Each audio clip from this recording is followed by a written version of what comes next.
Good day to you and welcome to another Paddocks Club video tutorial. Today we're going to have a quick look at the changes to PMRs 7 and 13. We'll start with PMR 7.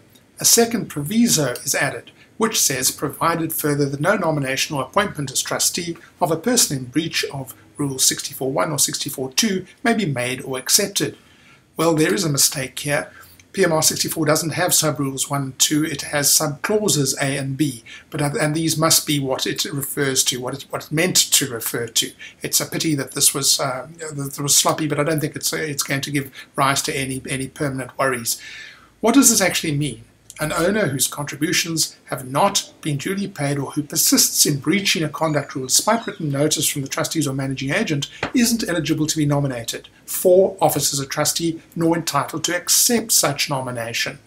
The intention is apparently to prevent the conflict of interest that would arise when a person who is in arrears also has a fiduciary duty as a trustee to ensure that action is taken against him or herself to collect those arrears. The principle is differently stated as you can't be both the gamekeeper and the poacher.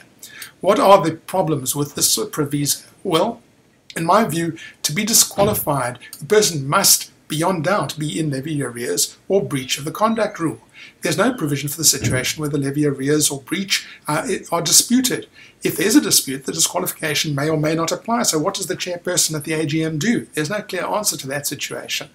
Secondly, it doesn't cater for what I consider to be a fairly common situation that may give rise to the same conflict. Examples where the trustee is the spouse of an owner who's in arrears or the representative of such an owner. So I think those are areas in which the wording could have been improved. It would have to be expanded, but I think those would have been sensible additional considerations to take into account. Let's look at PMR 13. A seventh ground of disqualification is added. A trustee shall cease to hold office as such if he is in arrears for more than 60 days with any levies and contributions payable by him in respect of its unit or exclusive use area, if any, and if he fails to bring such arrears up to date within 7 days of being notified in writing to do so. Well, this is clearly a companion provision to the new proviso to PMR 7, but it only applies to levy arrears, not to ongoing breaches of the conduct rules. I wonder why. Either of these things can stop you becoming a trustee, and it would make logical sense for both of them to be grounds for removal as a trustee. But that's not the case. I don't understand that.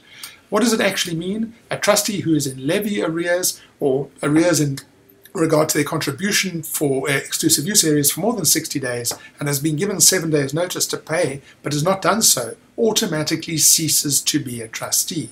So what are the problems? Well, firstly, as above, there's no provision for the situation in which the trustee in question disputes the arrears.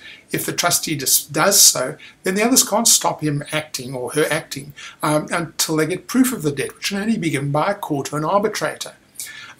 Secondly, it's not clear whether the notice can be given within the 60-day period, but my view is that it probably cannot because of the reference to such arrears in the sentence, which implies that these must already be overdue for 60 days at the time the notice is given. When do these changes come into effect? They come into effect on the 14th of April. We will also be dealing with some matters arising and with other changes to the PMRs in later video tutorials. If you have any questions, let's talk about them in the discussion forum. Thank you for joining me.